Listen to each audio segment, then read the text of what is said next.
Hi everyone, I've been tagged by Alex from Grow and Tell to do the 5 questions and 5 answers, and also I've been nominated by Nigel from the Muddy Roots channel to do the gardening disasters, so I'm going to do them all in one video. So I'll start off with the first question, which is why an allotment? Main reason is it's a hobby, and the allotment, it just allows me to grow more really than what I could do many years ago when you start off with a little tiny pot, you know, a little bucket when you're a kid growing some carrots and things like that, a few radish and stuff. That's a big reason, and obviously there's other reasons, like it's a different community, so you can meet people from all walks of life, different ages, so you never go onto an allotment site where it's sort of you're all the same, you know. Everyone, it's nice to always stop and have a chat with someone and see you know, how their plot's going and what they're growing, and hopefully try and sneak a few tips out, you know, because I've had some great tips from people over the years, you know, especially some of the real old school gardeners, you know, the lifetime of knowledge that they're going to give you free of charge, you know. Kind of beats going down the library and reading books for hours when you can just have a bit of a conversation with someone and walk away better for it, really, you know. And it makes gardening a little easier, you know, because things are against you, Mother Nature, a lot of the time, but that's just gardening. But yeah, I have an allotment so I can grow my own stuff, meet lots of different people, and it's I don't know, it's kind of peaceful as well, so it's quite a calm environment compared to the hustle and bustle of daily life. It's nice to sort of like close the gate on the outside world for a bit and just disappear into your plot where you are sort of in control and nothing else matters at that time. You just tinker away at your own pace or whatever you want, and it's quite therapeutic that way. But it is a hobby, and it can be a highly addictive hobby. So yeah, that's the main reasons why I have an allotment. Second question is why YouTube? YouTube came about not through gardening originally, it was through my tortoise. When I first got my tortoise back in 2007, I think, he was about the size of a Jaffa Cake biscuit. He was tiny, only weighed 1 ounce, and now he's 40 odd pound. So there'll be a video in the summertime of Kane, so hopefully if we get summer. But I got a computer and I'd taken loads of photographs of it, as you do, you know, a new pet and things, and I thought I'd make a little slideshow, and I figured out how to put music to it, because I've never had a computer since like a ZX Spectrum in the 80s, so I was completely rubbish at anything on the computer. And so I made this slideshow and I put it on, and I got a bit of interest. I thought, oh, I'll do another one, and I started getting people asking questions about what do I feed them, what feed Kane, and so I thought I'll do a little video on what sort of food I make for him. So I was just basically like stood here chopping up lettuce and grass and weeds and different things. I just happened to mention that I grow some of this food, and then someone put in the comments, well, can you show us what you grow? So I just had a little, you know, showed a bit of lettuce that I was growing. I used to grow a weed called plantain or something like that. I think it was called ribwort plantain. I used to grow for him. And dandelions, yeah, I used to grow dandelions, but you have to keep the tops off because the weeds just spread everywhere. But I used to grow them for my tortoise to eat. Seems weird growing weeds on purpose, but it's one of them things you got to do when you got a tortoise. And it started from there really, and people ask more into it, then they come to like adding allotment, and they just kind of launched from there. And I never expected it to go the way it's gone. you know, that I'd still be here, you know, on YouTube. It must be like 11 years later. Gardening videos I've done since 2013, I think, something like that. So the years have gone by quick, you know, and I've still got a lot of subscribers who comment on my videos now. Who was there right from day one. You know, a regular guy who comments on my videos all the time, and he always has such lovely comments. Is Alan Smallfield. He always has great comments, you know, and they're always great to read. And Alex, you know, she comments on the videos, and I just wish I had the time to watch everyone else's videos, but you know, with work and everything else going on, I only get a certain amount of time, so I'm miles behind with obviously things that have gone on over the past few months. I've not been, my mind's not been set on gardening, and so I've not had a chance to watch YouTube in any great detail, so I'm absolutely miles behind. So I do apologise if I've not commented or nothing on your videos, I've just not seen them yet. I've got a massive catch up to do. So I'll try and catch up. I'll probably do most of my catching up when I've got the season underway and I don't have to be doing so much myself, you know, growing and sorting the ground out and that. So I've got a chance to sit back and it's like, right, I'm back on par now, I can relax a bit. Then I'll catch up on everyone's videos. But yeah, that was my reason at YouTube, you know, it started off, and I use it as a diary more than anything. To see how each year certain things do better than others. Like different ways I've done seed compost. Now, I'll probably do a video at some point on the seed compost that I used to use most of the time, and it was just really basic. To be honest, it was just some multi-purpose with sand, just a few bits of stuff. And it was great. You get some that just, they're supposed to be good seed compost, but for some reason, I don't think they're much crap. But that'll be another video at some point. So I think that's it regarding why YouTube. Yeah, it's a lot of it's my own personal use, and but if it helps anyone into the gardening world or gives anyone any tip or any sort of advice, then it's all worthwhile, you know, because it's great to share knowledge. Because I go on YouTube if I get stuck, and sometimes it could be someone who's just been gardening a couple of months. You know, it's like, wow, there's always something to learn from anyone. So next question is, how long have I been gardening? Well, as far as I can remember, I moved up here from London, so I'm near Blackpool now.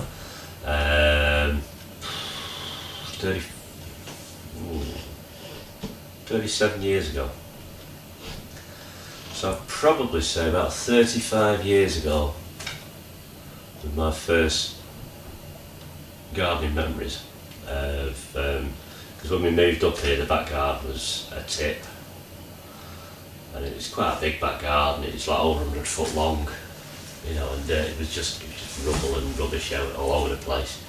So when we finally got the house sorted, my dad had an allotment in London when he was, you know, in his early 20s, and he decided to have a go at growing stuff. So I remember him kind of excavating the back garden.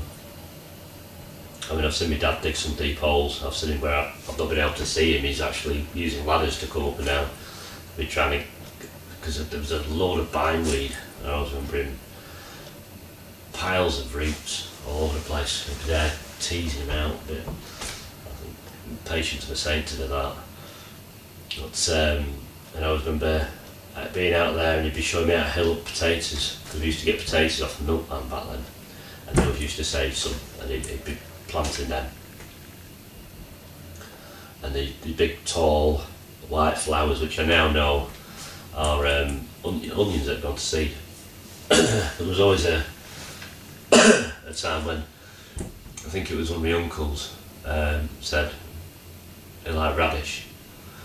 So my dad thought, I'll grow some radish. I remember he grew a load of them and nobody liked them. So that was my uncle's fault.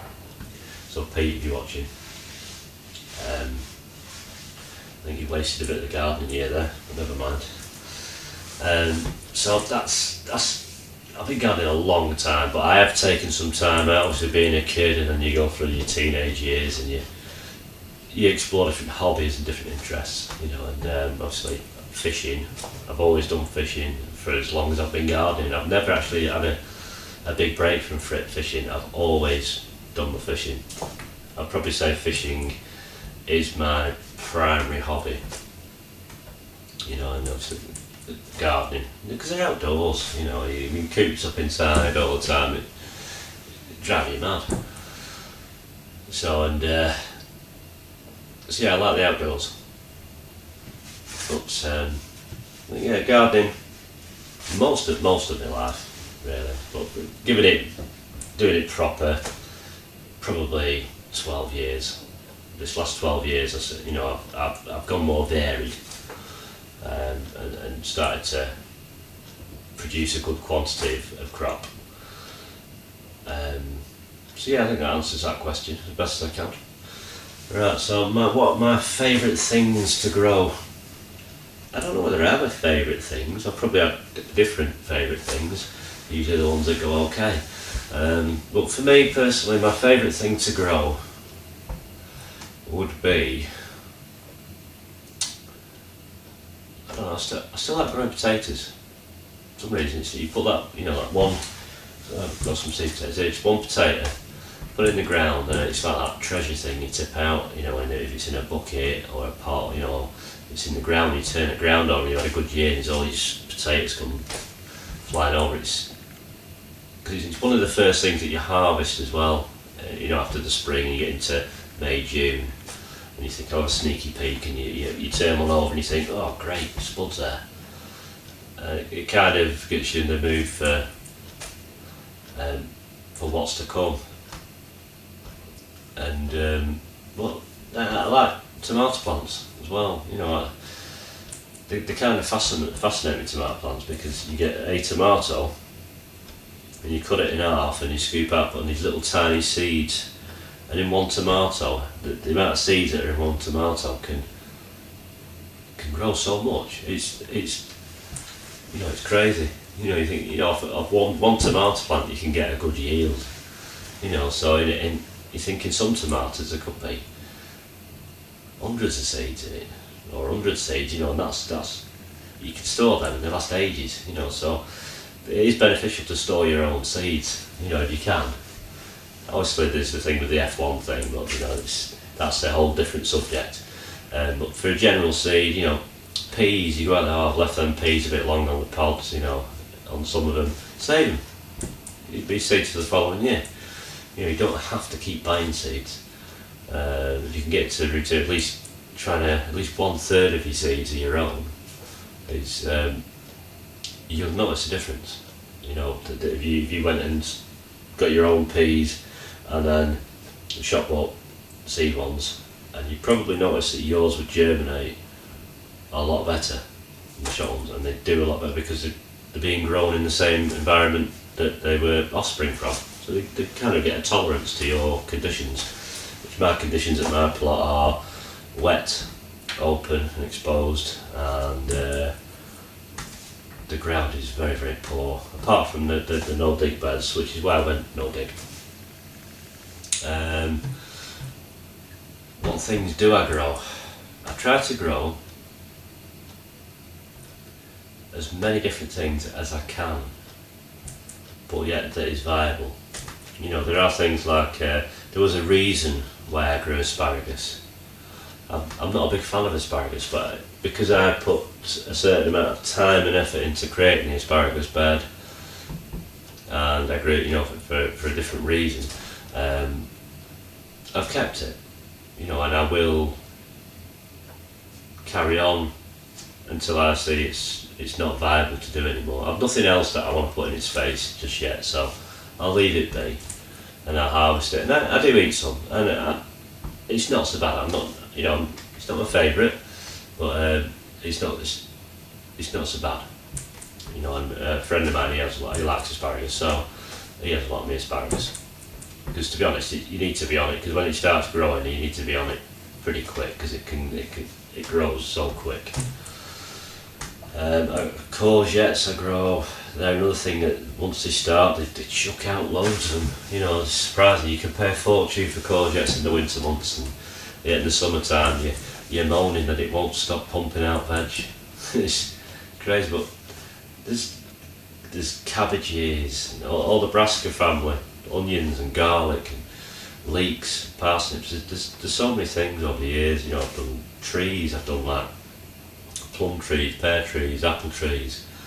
You know, I've even had a go at citrus years ago, which I gave to someone because I had a conservatory, and it was more of an ornamental thing for me. It's like, I'm sick of that, take it away.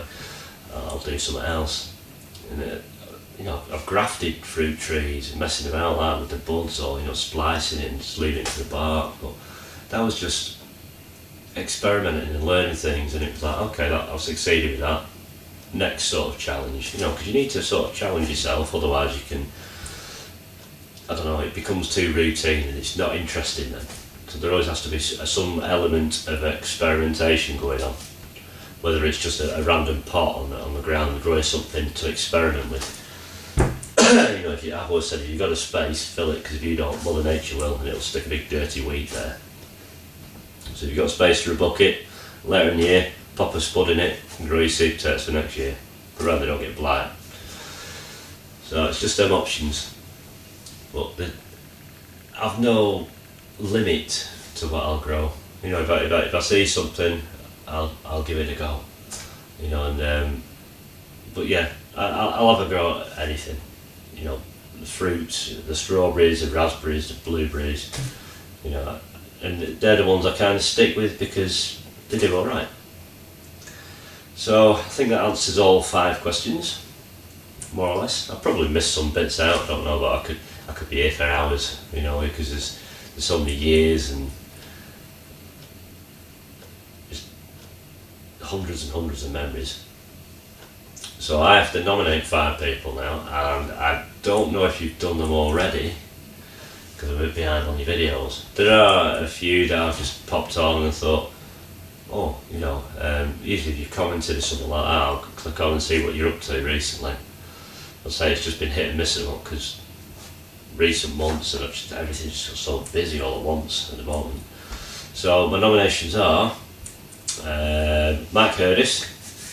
I don't know if you've done Mac, so it'll be good to see your answers, because you have a very, very tidy plot, and you seem to, last year when we were out there, you had a good crop of stuff as far as I got to. You went all no dig and everything. So I remember you doing a harvest, so Mike's channel's definitely worth a look. Mick, Grumpy Gardener, go over to his channel, he always comments on mine, Mick does. So I'd like to see, you know, what his answers are. And then there's of course Dan from Allotment Diary. He's probably done one already, I should imagine. He's usually one of the first ones who tends to do the question answer things, because he's a popular YouTube gardener, and he's got some knowledge, Dan has, you know, in a lot of areas in gardening, just from growing good veg to, you know, to the giant exhibition stuff, you know. So he's good at his game, you know, and proper down to earth, simple as it is, no secrets. It's like there is no secrets in what we do.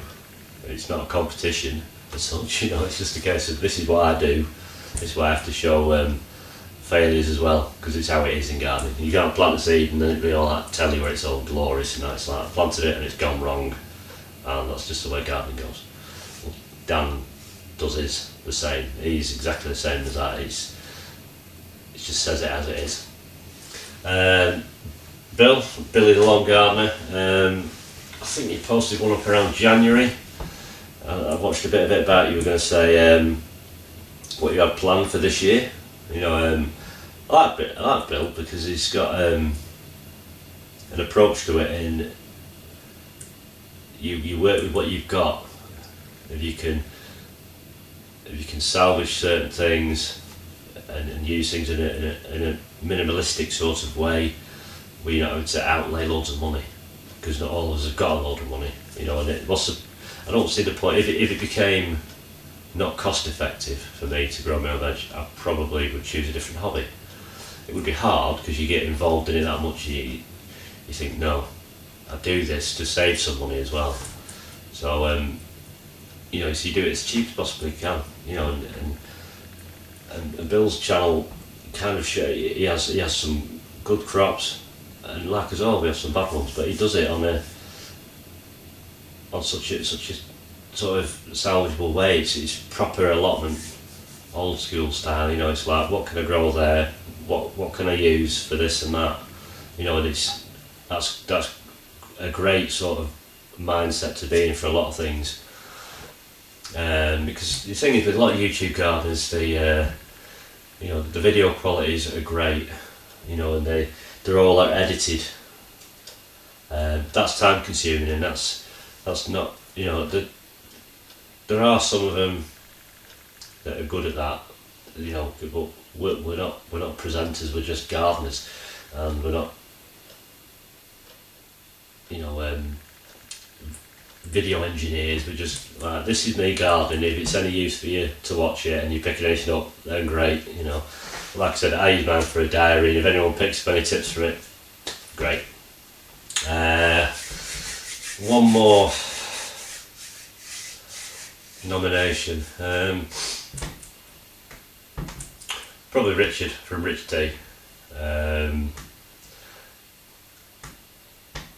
he's had a bit of a bad patch recently. Similar experience to me. You lose somebody close to you, and it completely puts you off the mood of doing anything. You know, it's hard to get up and carry on. You know, we try to get on as normal. Your heart's not in things, but you know, some of his earlier stuff, Plot 1D, I think it was. You know, it was just following some of him from there. You know, it's good old school gardening again. You know, I do like a lot of the old school simple. You know, this is a pot, or this is a soil. You know, it's like Mike Jacobs.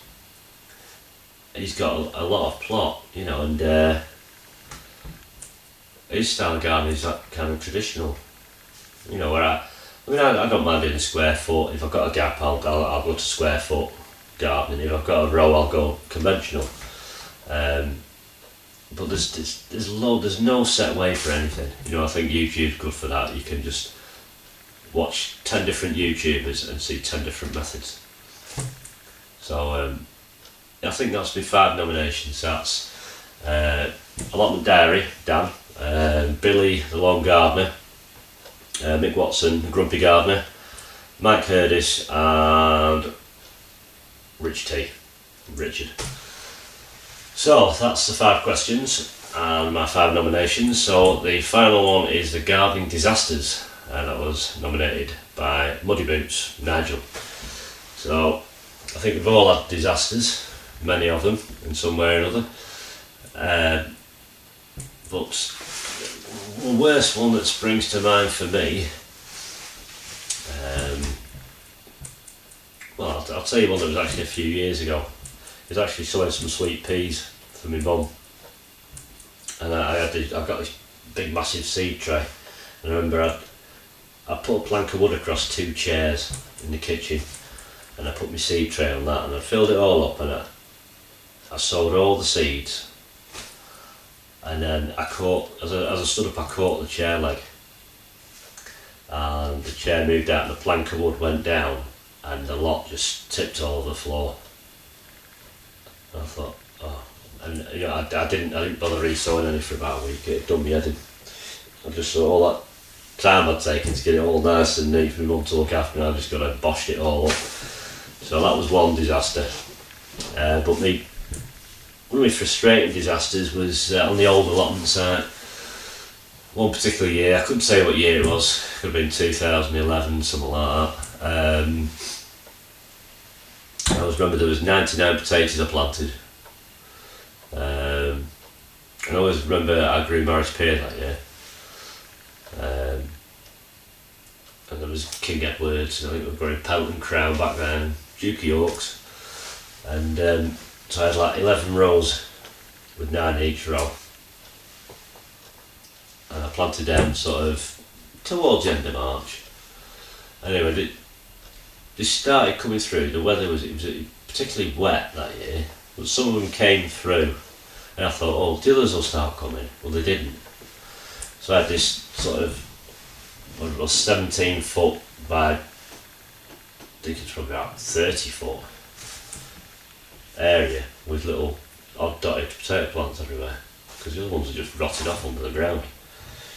So I remember digging up these potato plants in a lump and trying to manoeuvre them all to put them all in one row.